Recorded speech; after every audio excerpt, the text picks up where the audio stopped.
à toutes et à tous. Deuxième round de cette journée. On va parler d'IA. Sur le plateau, beaucoup de monde. J'aimerais que vous puissiez vous présenter succinctement, s'il vous plaît. Alors, prenez au micro. 1, 2, si. Bonjour à tous, donc Alexandre Lacour, je suis président de la société Sommet-Flux, entreprise familiale, un peu plus de 60 ans, troisième génération, et notre métier c'est de fabriquer des machines tournantes, donc des pompes pour l'industrie. Bonjour, moi je m'appelle Louise Koskas, j'ai une formation, j'ai fait une école d'ingénieur, généraliste à la base, et puis en cours de route, je me suis réorientée dans le domaine médical, et je suis actuellement interne en chirurgie vasculaire. Bonjour, Laurent Bourriou. Alors, je ne suis pas le PDG de BrainCube, je le remplace au pied levé. Laurent Laporte, Bordeaux 90, fondateur de BrainCube, est en Allemagne aujourd'hui. Je suis un peu son évangéliste préféré et j'ai un peu plus de 30 ans dans l'IA industrielle. Donc, je suis très heureux d'être là. Donc, Paco Chinestin, moi je suis professeur aux arts et métiers, je suis directeur d'un gros programme que le CNRS porte à Singapour qui s'appelle Descartes. Bonjour, Aurélie Berthaud. Moi, je suis professeure de l'Université Bourgogne-Europe au laboratoire Connaissance et Intelligence Artificielle sur le site de Dijon, distribuer l'intelligence artificielle. Et je suis également présidente d'un groupement d'intérêt scientifique en santé. Bonjour à toutes et à tous. Donc, je suis Stéphane Galland, directeur du laboratoire qui vient d'être mentionné, Connaissance et Intelligence Artificielle distribuée, mais cette fois plutôt à Belfort, à l'Université de Technologie de Belfort-Montbéliard. Nous sommes spécialisés en IA distribuée, IA hybride et tout ce qui touche à l'IA de près ou de loin, et pas seulement le machine learning. Bonjour à tous et à toutes. Marcel Lauterman, je suis le fondateur de X-Plan Research. C'est une start-up créée en 2021 au Creusot qui réalise et commercialise une plateforme d'aide au pilotage à base d'IA. Et on a fait nos preuves de concept dans les centrales nucléaires, en particulier sur les arrêts de tranche. On en reparlera tout à l'heure. Merci de vous être présenté. Alors, tout de suite, on va lancer un film. Le projet Descartes à Singapour. Et puis Paco nous fera le commentaire de ce film. Notre projet de jumeaux numériques est développé par CNRS at Create, la filiale du CNRS à Singapour, dans le cadre du programme Descartes. Singapour s'est imposé comme un choix évident, étant classée ville la plus innovante du monde en 2024 par la Consumer Technology Association.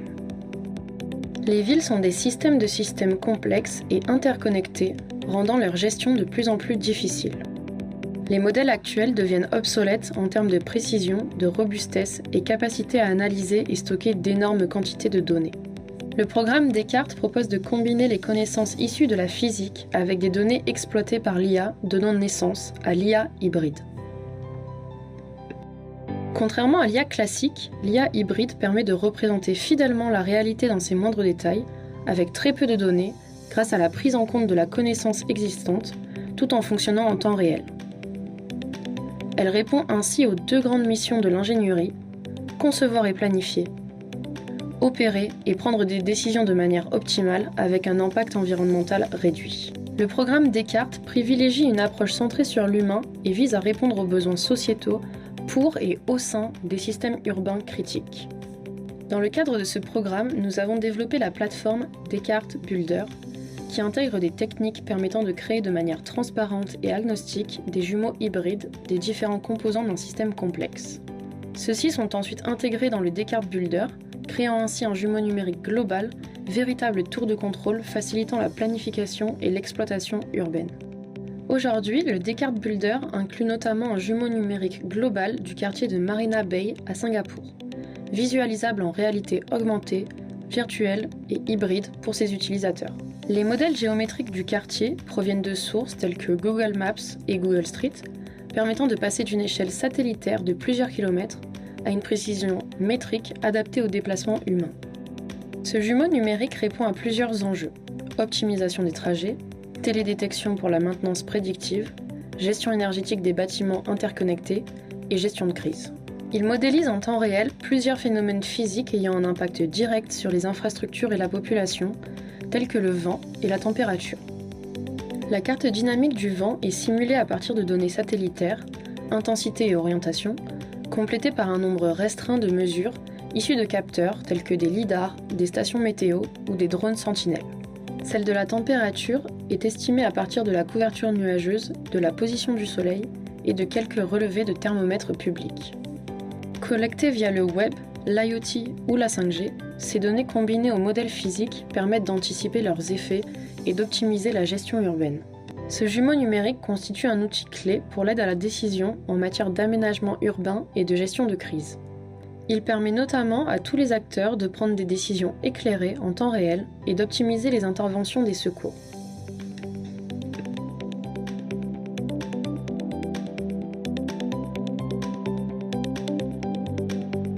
Par exemple, en cas de pollution chimique aérienne, la plateforme identifie la source, suit la dispersion des polluants et anticipe les évacuations des zones concernées en optimisant les itinéraires grâce aux estimations du trafic en temps réel.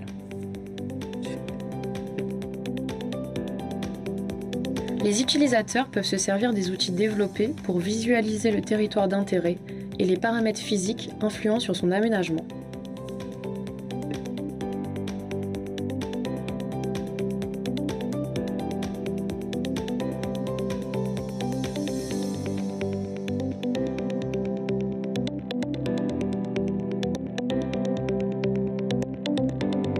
La plateforme Descartes Builder s'appuie sur une méthodologie transférable à n'importe quelle ville dans le monde. Elle est aujourd'hui également utilisée pour modéliser le quartier La Défense à Paris et a permis en seulement un mois le développement de l'application Stay Fresh in Paris avec notre partenaire Expleo. Les visiteurs peuvent désormais emprunter les itinéraires les plus frais et les moins pollués pour se déplacer confortablement durant les JO de Paris 2024. Le Descartes Builder ne se limite pas aux environnements urbains, il s'adapte aussi aux territoires montagneux ou forestiers. En effet, en combinant une topographie connue et des données d'élévation, nous pouvons ajuster notre modèle paramétrique physique. Pour un parc éolien, cela permet d'identifier les zones au vent les plus puissants, définissant ainsi les emplacements et orientations optimaux des éoliennes.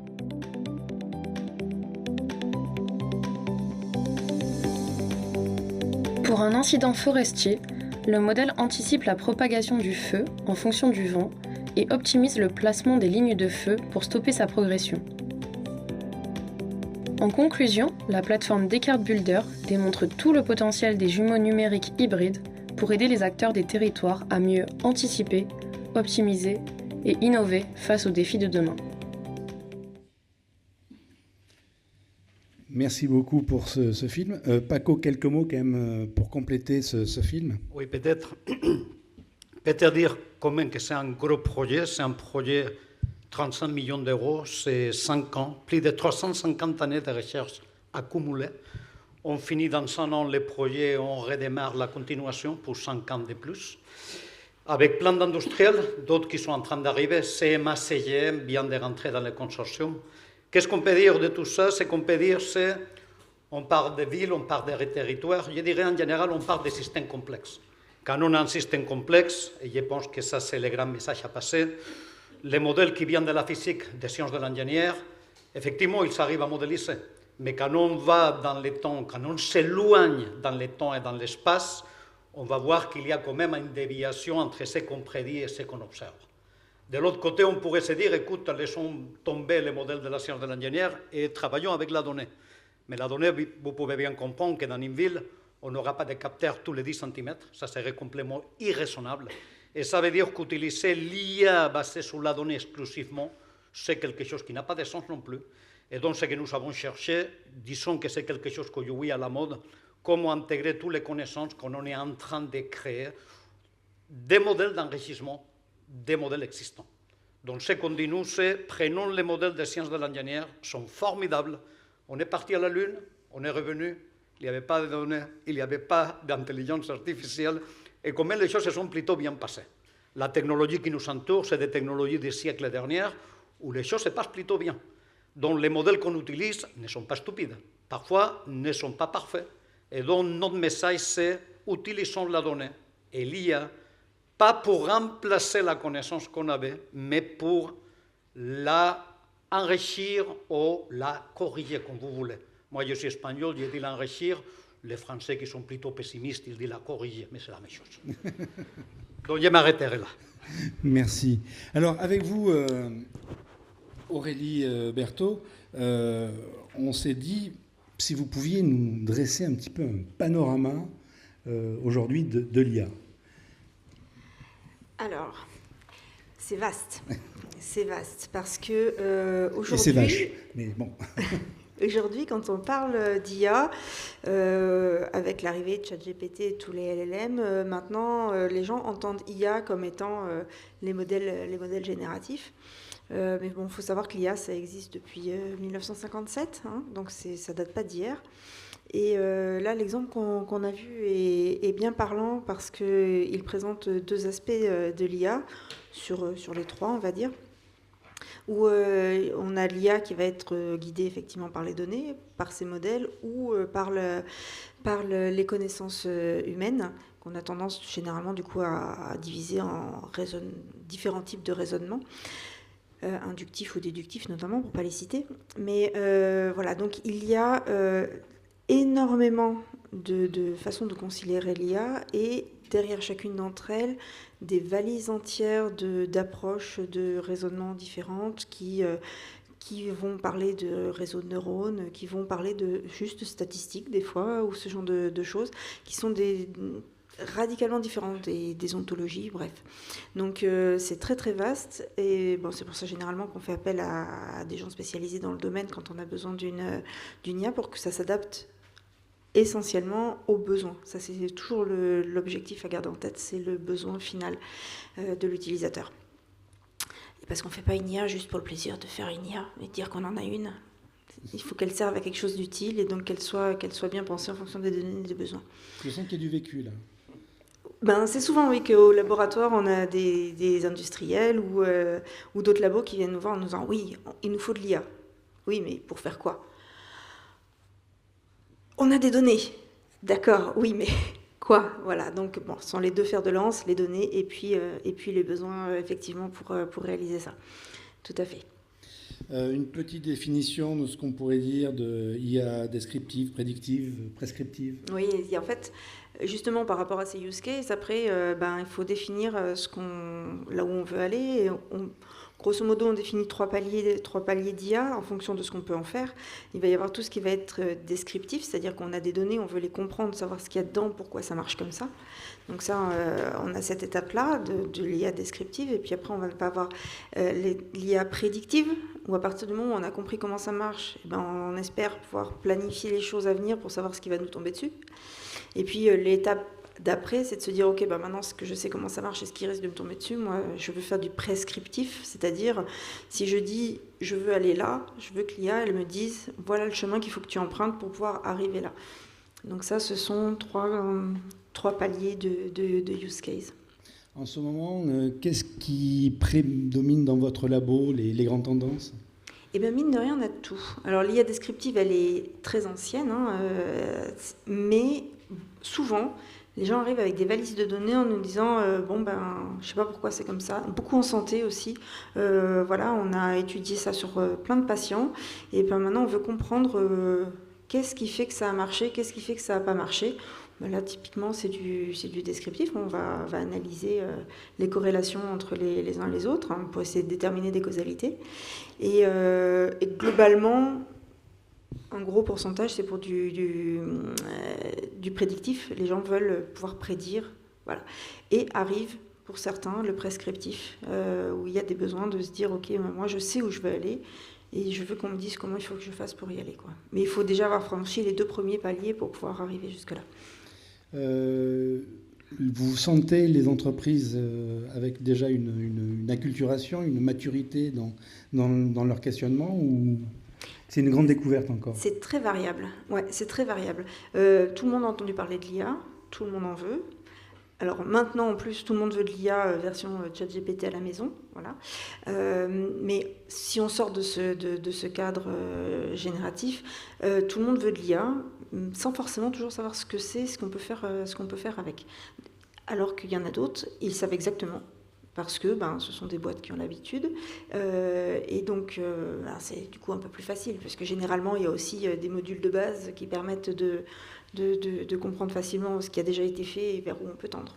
Donc, il y a vraiment de tout. Il y a vraiment une ignorance. On vient là parce que tous les autres en ont, donc il nous en faut, à des gens qui savent exactement ce qu'ils veulent et pourquoi ils sont là, quoi. C'est vraiment, pourtant, 21e siècle, encore beaucoup de gens qui ne savent pas ce qu'est l'IA, ce qu'on peut faire avec. Ouais, c'est étonnant. Alors, juste avec vous, Francisco, on va reprendre un petit peu sur les fondamentaux. Au-delà de votre casquette directeur de projet Descartes, c'est pareil, aux arts, il y a tout un travail de fait autour de l'IA. Disons, les arts et métiers, c'est une école d'ingénieur. Et qu'est-ce que fait un ingénieur? Il conçoit et il opère. Donc, pour la conception, l'objet n'est pas là. On ne peut pas attendre les données qu'il nous donne des données, quelque chose qu'on n'a pas encore construit. Donc, ça s'appelle IA générative. On essaye de s'appuyer sur l'IA pour générer des choses qui sont un peu différentes de toutes les choses qu'on a déjà vues. Je dirais, entre guillemets, faire différent. Et donc, l'IA générative, il nous permet aujourd'hui de faire différent. L'IA générative, ce n'est pas seulement les LLM avec les chat GPT. C'est quand même être capable de faire des designs, sortir de la zone de confort et de découvrir des choses qui sont plus optimales qu'on croyait. Aujourd'hui, on continue à faire les fusées comme toute la vie. Les avions, ils ressemblent encore à des oiseaux. Et dans les voitures, la seule chose qui change, c'est la couleur. Mais tout est pareil. Et les prix, peut-être. Donc, effectivement, aujourd'hui, sortir de la zone de confort et aller découvrir ou explorer des domaines qu'on n'a pas vus, je pense que l'IA générative, il a beaucoup de choses à faire. Il y a un exemple, David est devant moi. Il y a un très beau projet avec Valeo sur tout ce qui est IA génératif, dans lequel on essaye précisément de sortir de cette zone. Une fois que le produit est là, maintenant c'est pas mal, parce que maintenant le produit est là, et un produit dans l'ingénierie, normalement, il est fait pour faire quelque chose. Donc il sort dans la rue, il commence à vivre sa vie, et à ce moment-là, on peut collecter des données. Ça, c'est les vraies données qui viennent de l'objet qu'on vient de créer. Et ça, c'est le deuxième métier de l'ingénieur, opérer les produits qu'il a construits. Avant, c'était difficile parce que quand on veut opérer, il faut aller vite. Mais maintenant, on a une IA prédictive qui nous permet, je dirais, les deux grands mots, faire vite et faire bien. Donc finalement, si on dit un nous permet de faire différent et l'autre nous permet de faire vite et bien ce qu'on vient de construire, moi, je pense qu'on a vécu beaucoup de modes, mais je suis persuadé que l'IA dans le domaine de l'ingénierie, ce n'est pas une mode. C'est quelque chose qui arrivait déjà beaucoup plus loin qu'on l'attendait. Voilà, je m'arrête là parce que je ne sais pas qu'est-ce que tu m'as posé comme question. Alors, justement, sur l'ensemble des champs, on vous a invité, Louise, parce que vous intervenez sur la santé, notamment sur toutes les problématiques de chirurgie vasculaire. Et on était curieux de savoir comment vous travaillez l'IA dans votre futur métier. Merci. Alors, l'histoire de la médecine, d'abord, est intimement liée à l'utilisation des données. On pourrait même dire que la médecine a une approche assez dataïste depuis ses origines, puisque chaque être humain, qu'il soit sain ou malade, peut être décrit par une infinité d'informations élémentaires, et chaque seconde de vie en génère de nouvelles. Or, la médecine n'en capte qu'une infime part. Ce sont des symptômes, quelques constantes vitales, des examens biologiques, d'imagerie, qu'on va analyser pour en déduire des actions thérapeutiques. Mais cette fraction exploitable n'a cessé de croître au fil du temps et elle va continuer à le faire a priori. Cette vision dataïste a sa naïveté quand même. Même avec des capacités de calcul infinies, on ne pourra jamais atteindre une exhaustivité. Ce que nous sélectionnons dépend à la fois de nos technologies disponibles et de ce que nous jugeons pertinent. Et ce curseur de pertinence s'élargit naturellement avec l'accroissement de nos capacités de traitement. Et c'est là que l'intelligence artificielle, je pense, a marqué une rupture d'échelle grâce à des capteurs embarqués, à l'imagerie médicale de plus en plus sophistiquée, tridimensionnelle, voire tétradimensionnelle, à la biologie multimodale, mais aussi à la standardisation des données cliniques. On a désormais un flux massif d'informations. L'IA nous permet de traiter ce flux et surtout de révéler des marqueurs qui ne sont pas forcément intuitifs et que le clinicien ou le chercheur n'aurait pas vu spontanément. Donc les apports de l'IA en santé, ils sont déjà assez présents. Pour donner quelques exemples, en pratique clinique quotidienne maintenant, en radiologie par exemple, ou en anatomopathologie, on va pouvoir détecter des tumeurs pulmonaires sur un scanner, ou bien compter des mitoses ou des cellules cancéreuses repérées au microscope de façon parfois meilleure que l'œil humain. On a une technologie qui n'est pas sujette à la fatigue, ni à certains biais cognitifs, comme le biais de satisfaction, qui fait que, par exemple, un médecin va avoir tendance à s'arrêter après avoir trouvé une première anomalie. Dans l'organisation des soins également, on a pas mal d'apports de l'IA. Elle va permettre de gagner du temps, de rationaliser. Ça va être le cas, par exemple, dans le triage et la priorisation de patients aux urgences, dans les algorithmes d'attribution des greffes ou dans la rédaction semi-automatisée de comptes rendus, par exemple.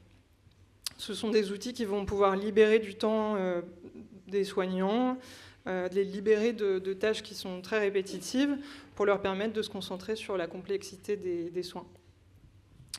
Et en recherche clinique également, l'IA, je pense, ouvre la voie à des découvertes assez inédites. On avait une approche très statistique en recherche clinique déjà, mais là où l'analyse multivariée classique pouvait intégrer jusqu'à une dizaine, voire difficilement une quinzaine de paramètres, l'IA va permettre d'en traiter plusieurs dizaines, voire plusieurs centaines, et surtout sélectionner des paramètres qui s'avèrent pertinents, même quand ils n'étaient donc pas considérés comme intuitifs. À titre d'exemple, nous avons travaillé avec une équipe de l'INRIA sur l'analyse de plaques carotidiennes à partir d'images de scanners. Et avec des réseaux de neurones, on a pu évaluer la dangerosité de plaques carotidiennes et leur potentialité de provoquer un AVC en exploitant des paramètres que l'œil humain n'aurait pas reconnus. Et on a des performances qui sont très encourageantes. Mais après avoir dit tout ça, il est essentiel de rappeler que l'IA n'est évidemment pas un médecin, c'est un outil d'aide à la décision qui doit rester au service de l'intelligence humaine. Et je pense même qu'on peut dire que l'intelligence artificielle n'existe pas et que les technologies de l'information et les technologies en général sont des instruments de l'intelligence humaine. Elle peut d'ailleurs, l'intelligence artificielle, à ce titre, hériter de nos biais, puisqu'elle est souvent entraînée sur nos données. Et par ailleurs, elle pose des questions lourdes sur les plans éthiques et sécuritaires. Par exemple, celle de l'explicabilité. On a beaucoup de modèles qui fonctionnent comme des boîtes noires. Et dans notre exemple sur les carotides, on ne sait pas toujours expliquer pourquoi une plaque est qualifiée comme dangereuse ou non. Il y a aussi le problème de la confiance et de la responsabilité, et de savoir, dans le cas où l'IA se trompe, qui est le responsable. Est-ce que c'est le médecin? Est-ce que c'est l'ingénieur? Enfin, il y a la question du stockage des données et celle de leur propriété et de leur protection. Et à ma connaissance, en France, il reste un flou juridique sur la question. Et on ne sait pas très bien à qui appartiennent les données. Est-ce qu'elles appartiennent aux patients, à l'hôpital, aux industriels qui exploitent ces données? Un autre enjeu crucial est celui du passage à l'échelle. Collecter toujours plus de données pose donc des problèmes pratiques, éthiques et sécuritaires. D'où l'intérêt des modèles hybrides, capables de fonctionner avec moins de données. C'est un des principes intéressants, je pense, des jumeaux numériques, qui peuvent combiner expérimentation et simulation numérique pour pallier leurs limites respectives et réduire le besoin en données massives tout en restant proche du réel. C'est dans cet esprit qu'a été conçu notre projet VascuSim que nous exposons ici, à l'étage. Il s'agit donc d'une boucle de circulation artérielle expérimentale qui a été conçue dans le cadre de ma thèse. C'est un outil qui nous permet de mieux comprendre les déterminants mécaniques de la croissance anévrismale, donc des dilatations d'artères. Les données qu'on obtient expérimentalement vont à terme être intégrées dans une simulation numérique qui prendra aussi en compte des paramètres biologiques et donc non plus seulement mécaniques. L'ambition, c'est d'engranger des connaissances sur la physiopathologie et de construire et proposer à terme des outils d'aide à la décision pour le clinicien. Merci beaucoup. Vous auriez passionné, on en avait déjà parlé, Claude Vartel, qui est ingénieur arts et métiers, qui nous a quittés depuis peu et qui était le papa du cœur artificiel Carmat, et qui s'est passionné pendant des années avec le CETIM pour travailler sur ce cœur et avec toutes les difficultés qu'il pouvait rencontrer à l'époque, notamment, il était plutôt à la machine à calculer. Merci beaucoup. Alors, pour vous, Alexandre, votre IA dans votre quotidien, c'est quoi ? Alors déjà, en tant qu'entreprise mécanicienne, la base, c'est typiquement la conception, c'est de fabriquer une machine. Quand on prend l'IA, nous, le premier sujet qu'on regarde, c'est typiquement son modèle économique. Il y a un sujet de données, mais dans la chaîne de valeur aujourd'hui, entre fabriquer une machine, exploiter une machine et assurer tout simplement sa pérennité, c'est-à-dire sa durée de vie, et travailler sur des enjeux qui sont liés à son coût d'usage, on tombe tout de suite sur les sujets justement de répartition de la valeur.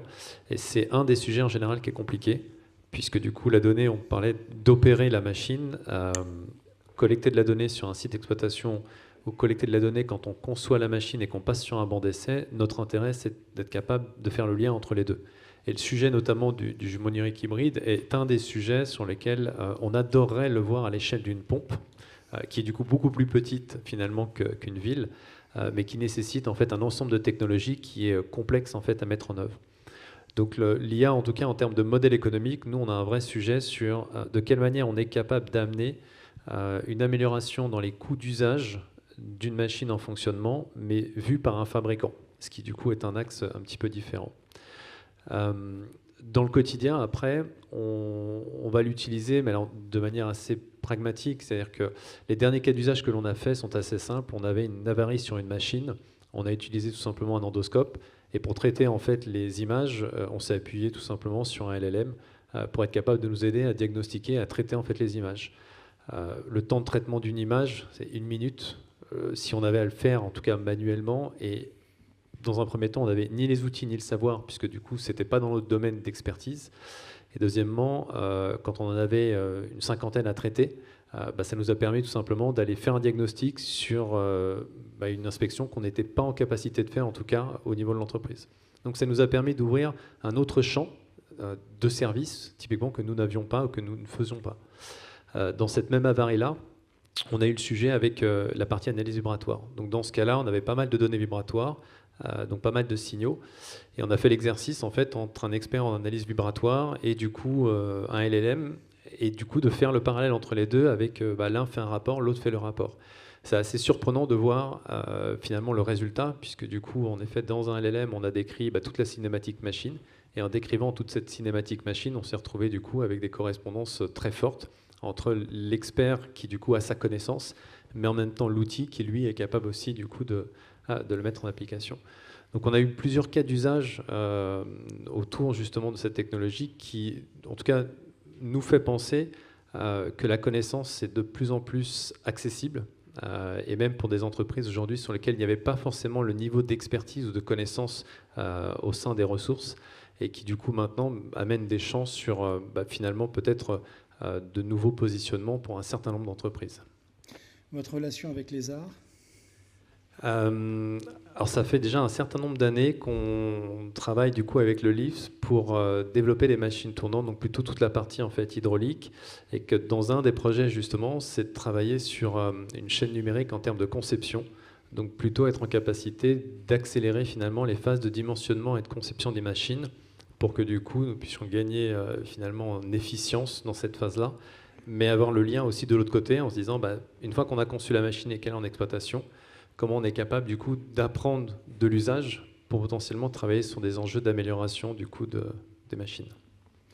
Merci beaucoup. Alors, Laurent Bourriou, le grand évangéliste de la salle, présentez-nous déjà BrainCube et puis votre approche de l'IA au sein de la société. Oui, alors en 2 mots, BrainCube est une société française qui a été fondée à Issoire, au sud de Clermont-Ferrand, il y a à peu près 17 ans.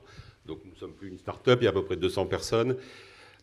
Et c'est une IA auvergnate, dans le sens où on fait quelque chose d'assez limité, mais assez intéressant aussi. Pour vous expliquer, c'est la première fois que, comme je disais, je suis dans l'IA depuis 30 ans, c'est la première fois que ma mère a compris ce que je faisais. BrainCube a un algo qui analyse les historiques de production et détecte dans la variabilité du process des moments où vous étiez en surperformance, selon les critères qui vous intéressent, produire moins cher, produire plus, maîtriser la qualité, et on vous dit quels sont les paramètres, les variables et les réglages précis permettant de reproduire cette surperformance. C'est comme si on analysait tous les soufflets au fromage que vous avez fait dans votre vie, et pour vous permettre de dire exactement comment le reproduire, le meilleur du meilleur. Alors, ce n'est pas aussi glamour que beaucoup d'applications d'IA qu'on a discuté ici, même si les problématiques sont relativement similaires. Par exemple, Louise parlait de la quantité de données. Donc, nous, on travaille régulièrement sur des milliers ou des dizaines de milliers de variables.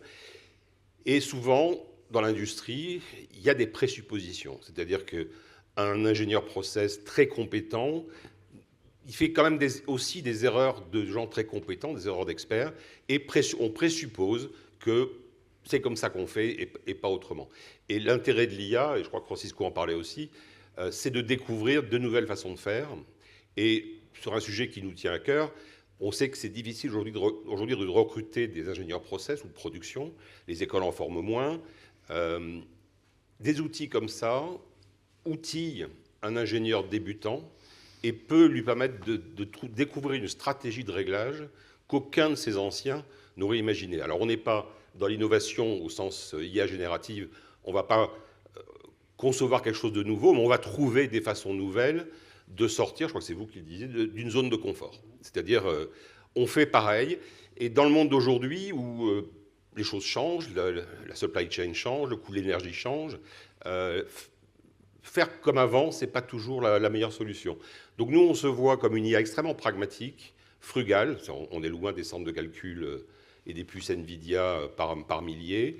On est là pour, dans l'ADN de la boîte, il y a sauver l'industrie, c'est-à-dire concrètement, dans les débuts de BrainCube, notre fondateur a sauvé des boîtes entières. Alors justement, racontez-nous un petit peu la pâte à papier, puis après les saucisses. Alors, la pâte à papier, en deux mots, c'est une énorme usine papetière dans l'est de la France, dans le village de Golbet, qui faisait du papier journal, tonnage énorme. Il produisait à peu près 2 fois le tonnage consommé en France.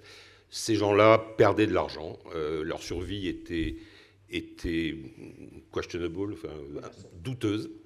Et long story short, ils avaient un problème de casse-papier. Donc une papeterie, c'est on fabrique de la pulpe, de la pâte à papier, et puis après il y a une machine qui enroule du papier sur une énorme bobine qu'on appelle un jumbo. Ils avaient des casse-papiers. Donc à chaque fois, il faut arrêter la machine, il faut tout rembobiner. Et l'algo, on parlait des choses préconçues. L'algo a découvert une corrélation, j'aime pas ce mot-là, mais un lien entre l'âge de la pâte à papier dans les réservoirs de stockage et les casses. En gros, dès qu'on laissait vieillir la pâte dans un réservoir de plus de 6 heures, ça se joue à pas grand-chose, on avait de terribles casse-papiers. Ça, c'est quelque chose que jamais un expert n'aurait trouvé. Alors, pour autant, on ne l'a pas expliqué. On a juste dit, il y a une relation qui est très très forte. Un labo a trouvé ça, a trouvé la réponse quelques mois après. C'était un problème bactériologique. Il y avait des bactéries qui consommaient certains produits chimiques. Voilà le genre de choses, je crois que vous mentionniez, c'est-à-dire qu'on découvre des choses qu'on ne soupçonnait pas, qu'un humain n'aurait pas soupçonné, que des humains arrivent à expliquer, et ça débloque des situations. C'est-à-dire que cette usine qui avait des casse-papiers, en gros 7 par jour, on a fait disparaître la cause, donc ils ont pu augmenter la vitesse des machines, et ils ont fait 40 millions de plus par an, et ils sont toujours vivants, et ils sont toujours clients, et voilà, c'est des histoires qu'on aime bien, mais alors les saucisses, bon... Ah oui, ça se fait quand même. On a un client au Canada qui fait des saucisses, alors des saucisses, ils font toutes les tailles, mais ils en font des grosses, qui ressemblent plus à ce que nous on appelle du jambon, et ils ont utilisé BrainCube pour optimiser les trancheuses de viande. Et si on m'avait demandé à l'avance, qu'est-ce qu'on peut gagner en optimisant des trancheuses de viande, j'aurais même pas été plus loin dans le projet, quoi. En pratique, ils ont fait 20 millions de profits en plus, parce que ça se joue à ça, quoi. C'est-à-dire que la performance industrielle, je suis ça depuis toute ma vie, je suis toujours surpris de voir que quelques grammes de plus, un peu moins de rebut, etc., au final, dans des volumes de production comme ça, c'est énorme. Alors, encore une fois, on ne fait pas de l'IA brillantissime, on n'est pas très présent dans le milieu académique, on fait des choses, je pense, utiles et qui correspondent à des choses importantes. Je pense en Europe, on vend beaucoup aux US aussi, mais c'est une perte de compétences, moins d'ingénieurs. C'est pareil pour les opérateurs. Hein. J'ai un gros client qui disait aujourd'hui, on n'arrive pas à recruter d'opérateurs et on arrive à les garder en moyenne 2 ans. Ça veut dire que l'IA, pour moi, c'est une façon de pallier à cette perte de compétences humaines et d'aider les quelques survivants qui ont envie d'acquérir des compétences, les aider à grandir plus vite. Quelques réactions avant de passer à la success story autour de cette histoire?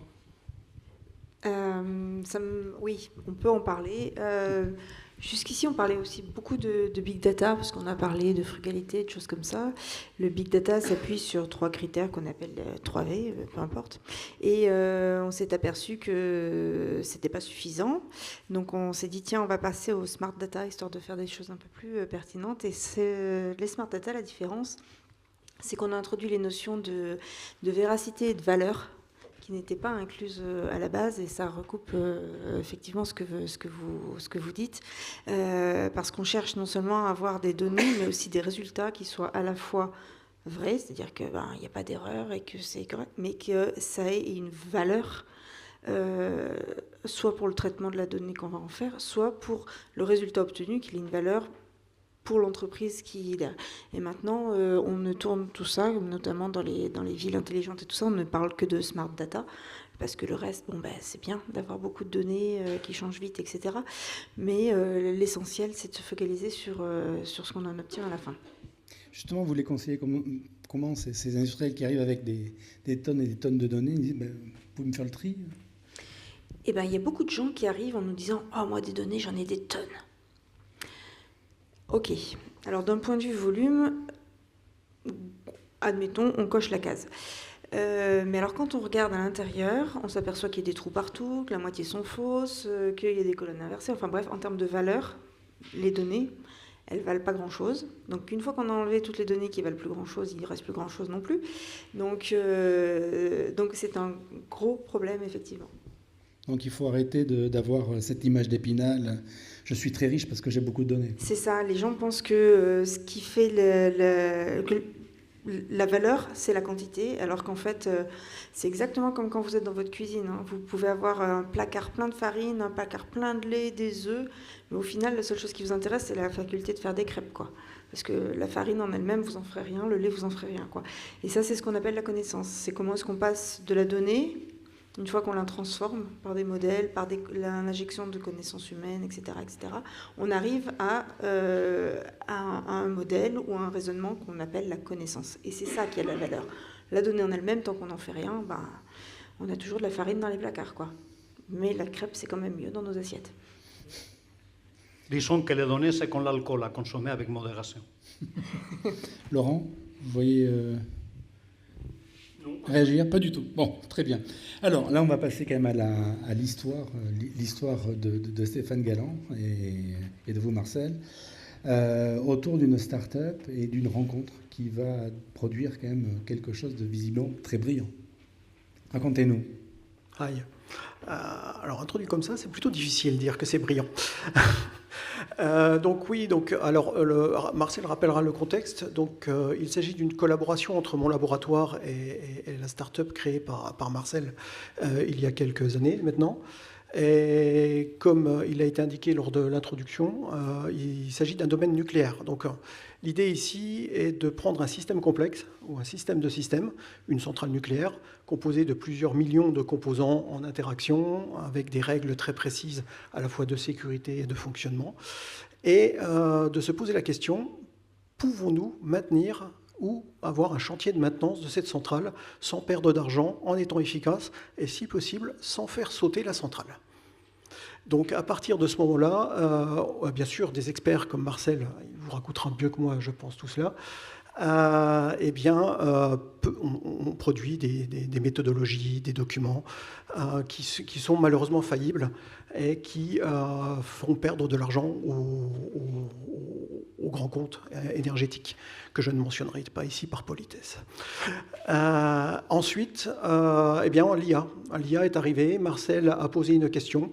Pouvons-nous optimiser le plan de maintenance, assurer la sécurité du chantier, préconiser les étapes à suivre aux personnes qui doivent réaliser les différentes tâches? Et la réponse du laboratoire a été oui, mais après beaucoup de travail. Et donc, à partir de cela, nous avons travaillé ensemble sur un modèle d'intelligence artificielle hybride multi-paradigme. Donc là, peut-être avez-vous déjà entendu parler de l'agentic AI, très à la mode en ce moment. Eh bien, nous allons encore plus loin en faisant des systèmes multi-agents, c'est-à-dire vraiment des IA multi-paradigmes, à la fois qui analysent des documents venant de différentes sources, parfois des documents qui datent des années 60 ou 70. Donc vous imaginez des plans de centrales nucléaires manuscrites très difficiles à analyser pour un logiciel. Eh bien, nous avons mis en place des logiciels d'analyse d'images, de reconnaissance de schémas qui permettent d'extraire la connaissance de ces centrales nucléaires et ensuite de poser tout cela dans un modèle commun à base de graphes sémantiques, à base d'ontologie. Et l'étape suivante, c'est de créer un ensemble d'intelligences artificielles qui vont s'auto-organiser pour trouver la meilleure solution aux problèmes de maintenance de ce chantier. Voilà. Alors je laisse la parole à Marcel. Malheureusement, j'ai beaucoup parlé. Bravo. Bon, merci. Alors, compliqué de parler après toutes ces personnes avec des sujets très intéressants. L'origine, en fait, de ce projet a été de se dire, et pas uniquement basé sur ce qui se passait en France, vous aurez identifié l'exploitant, il n'y en a qu'un, mais aussi en Belgique, il n'y en a aussi qu'un, en tout cas dans le nucléaire, c'est que d'un côté privé et de l'autre côté public, il y avait une perte de savoir-faire très importante depuis 15 ans dans le domaine de la planification de projets complexes. Et pas que dans les centrales nucléaires. Et ça se traduisait par des jours de production perdus de plusieurs millions d'euros par an. Et en fait, on s'est rendu compte que, mais je pense que vous êtes confrontés à ces situations-là aussi, que dans le nucléaire en particulier, on utilisait toujours des plannings PDF, des plannings papier, des plannings statiques. Or, en regardant un peu l'analyse des données, et pas nécessairement énormément de données, on se rend compte que il y a moyen de faire parler ces informations en les croisant. X-plan, X c'est tout cross, et planifié bien sûr, parce que rien que le croisement de spécifications techniques avec des plans mécaniques, des plans électriques, des modes opératoires, des procédures d'essai, on arrive à mettre en évidence énormément d'informations intéressantes, surtout si elles touchent en plus à ce qu'on appelle dans le jargon de la planification, au chemin critique d'un projet. Le chemin critique, c'est si vous perdez 1 heure sur le chemin critique, vous redémarrez votre unité avec 1 heure de retard. Et donc, on en est arrivé à se dire, mais bon sang, dans les voitures, plus personne aujourd'hui n'utilise de carte routière.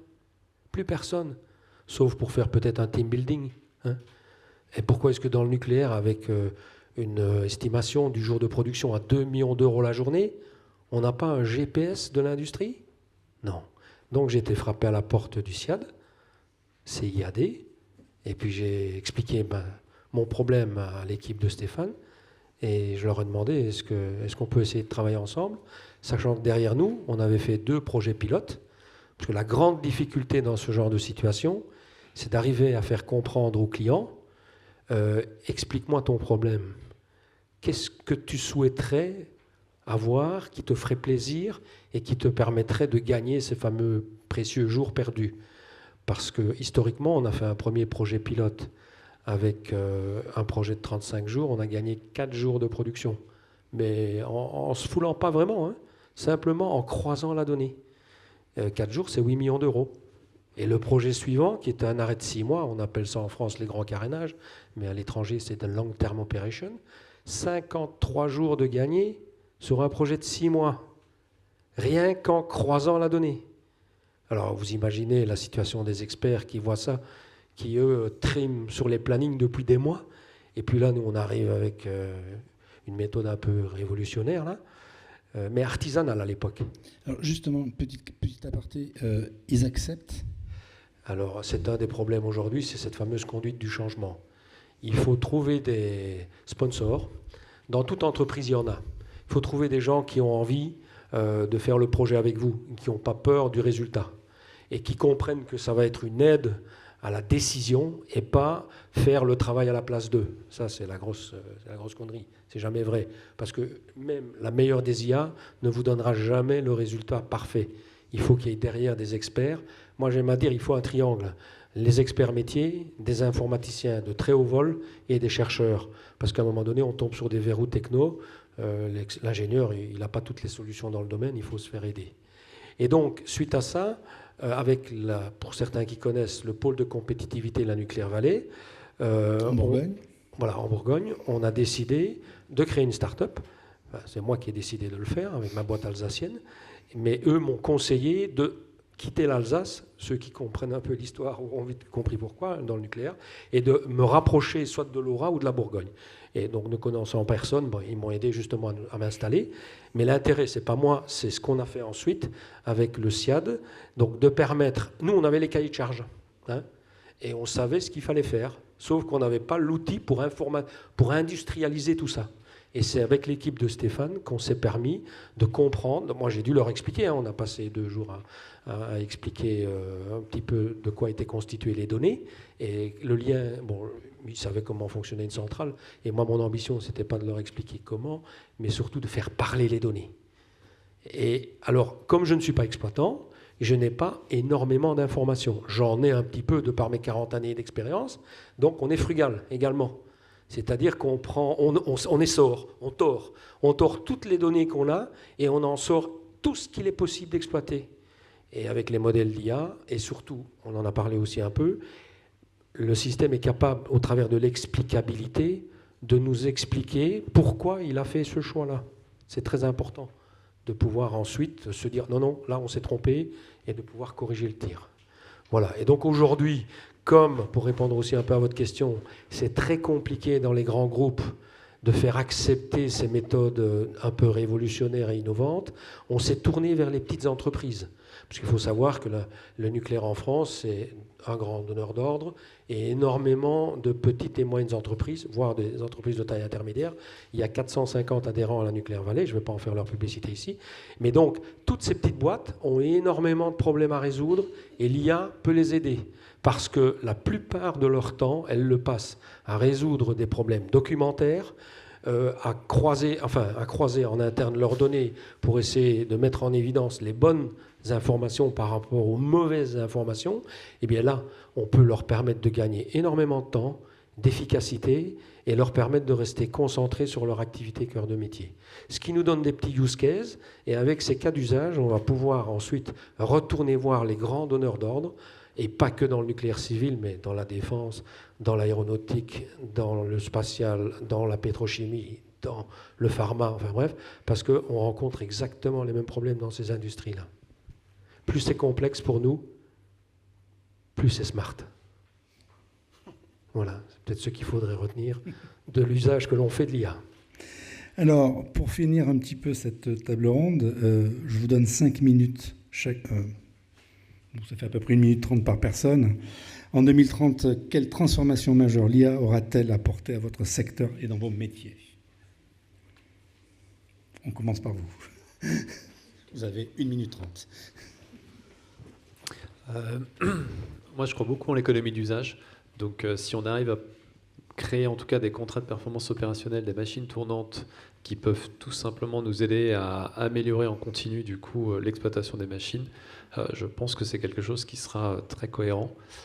Je pense aussi que la chaîne de valeur aura beaucoup bougé avec l'économie de la connaissance, que c'est un vrai défi et que pour beaucoup d'entreprises, la question sera comment chacune va réagir par rapport à ce sujet-là. Et non, je pense que c'est les grands sujets. Merci. Louise? Moi, je pense qu'on va passer en médecine, en tout cas, en santé, de modèles statistiques assez pauvres pour l'instant à des modèles véritablement patients-spécifiques, en partie grâce à l'IA, qui seront au service d'une médecine beaucoup plus personnalisée. C'est le grand sujet en ce moment en médecine, c'est la médecine personnalisée, Mais cette transformation sera possible, je pense, seulement si on arrive à établir un cadre législatif peut-être un peu plus clair que ce qu'il est actuellement sur la propriété et l'utilisation des données personnelles. Laurent ? Je vais encore être... je ne vais pas faire rêver. Dans 5 ans, notre IA ne sera plus simplement prescriptive, enfin, elle passera des consignes directement. Donc ce sera une IA en boucle fermée. Le premier site qui sera expérimenté, c'est la célèbre usine Goodyear à Amiens, puisque Goodyear estime maintenant que la seule façon de sauver durablement la production de cette usine et de la plupart des usines européennes, c'est de passer avec un système qui s'appelle d'usine autonome. Donc c'est l'avenir pour nous. Alors ça ne veut pas dire pour autant qu'on se réjouit de la disparition du métier d'opérateur, parce qu'en pratique, il a déjà disparu depuis bien longtemps, dans sa nature de conduite en temps réel du procédé. Je pense que les humains vont s'adapter, en particulier s'adapter à réagir aux situations imprévues. Donc il y aura toujours des gens. Moi, je vous rappelle un des premiers très beaux projets d'IA sur lequel j'avais bossé il y a 15-20 ans. C'était un système pour automatiser les 3 grosses usines de traitement de l'eau potable, enfin de fabrication de l'eau potable pour la petite couronne. Donc c'est Méry-sur-Oise en particulier qui a été le pilote. Et à l'époque, l'exploitant, qui était le CEDIF, disait on va faire une usine autonome. Et puis ils se sont rendus compte à un moment que quand même une usine de traitement des eaux potables, c'était un site critique, et que si c'était pour enlever des opérateurs, pour mettre des vigiles à la place, c'était pas forcément une très bonne idée. Donc c'est devenu une application qui automatisait l'usine la nuit et les jours fériés. Donc je pense que c'est des choses qui vont se généraliser. J'étais il y a 15 jours chez Moët et Chandon, dans leur cuverie hyper moderne, en plein milieu de la Champagne, à côté d'Épernay. Et j'ai constaté avec stupeur que pendant les 15 jours des vendanges, il y a 400 personnes sur le site. Et le reste de l'année, il y en a 15. Ce qui veut dire qu'ils fabriquent environ 2 milliards en valeur marchande de champagne avec des gens qui sont des saisonniers. C'est-à-dire que les opérateurs devant des écrans sont des saisonniers. Les gens qui font ce qu'ils appellent le scheduling, c'est-à-dire quel camion part dans telle cuve, etc., c'est des saisonniers. Au labo, c'est des saisonniers. Et pour moi, l'IA, ça sert à outiller des organisations comme ça, qui sont extrêmement agiles, extrêmement changeantes. Et pardon pour avoir trop parlé. Merci. Bon, tu disais 2030, moi je pense oui que l'IA prédictive elle est plutôt mature. 2030, l'IA générative sera plutôt mature.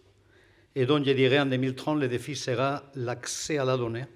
Et comme disait Aurélie, la bonne donnée au bon moment, au bon instant. Ça, ce n'est pas gagné du tout. Parce que l'IA ne va pas nous dire quelle est la donnée à collecter. C'est quand même l'expert qui va faire le travail.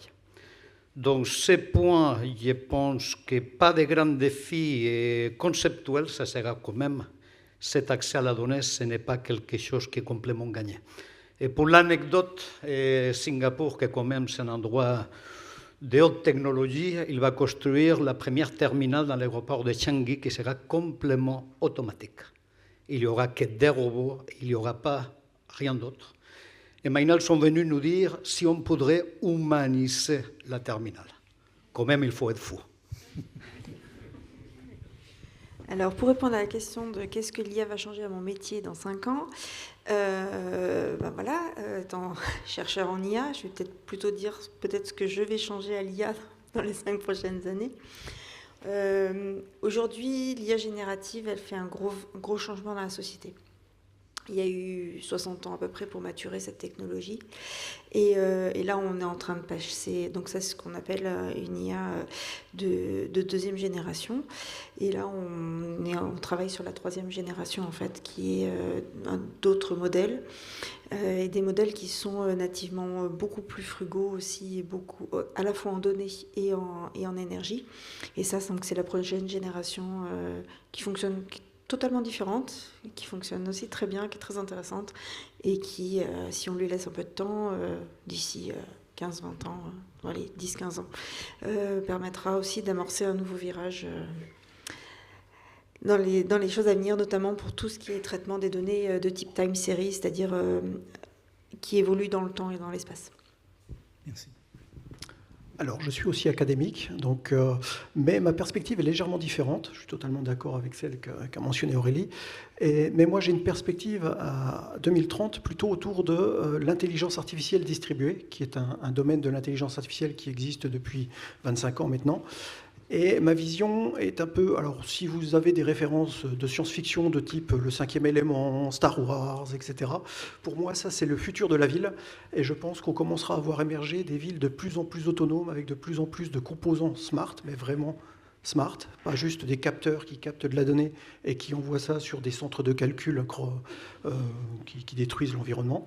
Donc l'idée, c'est d'avoir une distribution de plus en plus extrême du processus de décision, du processus de collecte de l'information, ce qui aura des avantages en termes de frugalité, de modularité, de scalability, donc de passage à l'échelle, et de sécurité, puisque chaque intelligence artificielle pourra embarquer des règles éthiques pour régler tout cela. Donc c'est ma vision à 5 ans, peut-être qu'elle n'apparaîtra que dans 100, mais soyons optimistes. Marcel?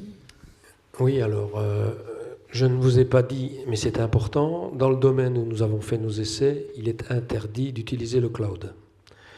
Donc, et ça c'est ma vision à 5 ans, voire à 2 ans, on a mis au point ce qu'on a appelé une X-Plan Box, qui héberge en circuit fermé un modèle de langage spécifique. Chaque projet est hébergé sur une machine spécifique, ce qui fait qu'on a un modèle de langage qui est totalement approprié à l'unité de production et qui se perfectionne de jour en jour. Et je pense qu'on ira à l'avenir vers ce genre de concept qui est hyper sécurisé en termes cybersécurité et qui est très faiblement consommateur d'énergie, par ailleurs.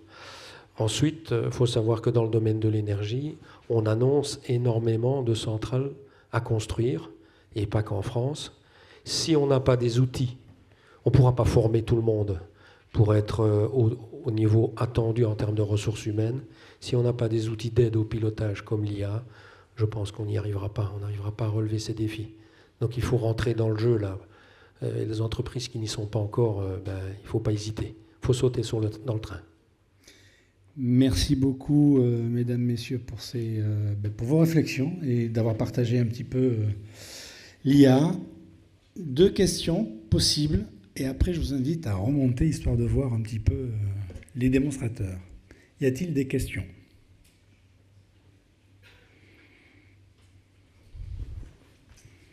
Peut-être que je pourrais ajouter une anecdote. Allez. Il y a quelques années, ça fait déjà plus d'un siècle, et Napoléon avait invité Alexandre Volta à l'Académie des sciences.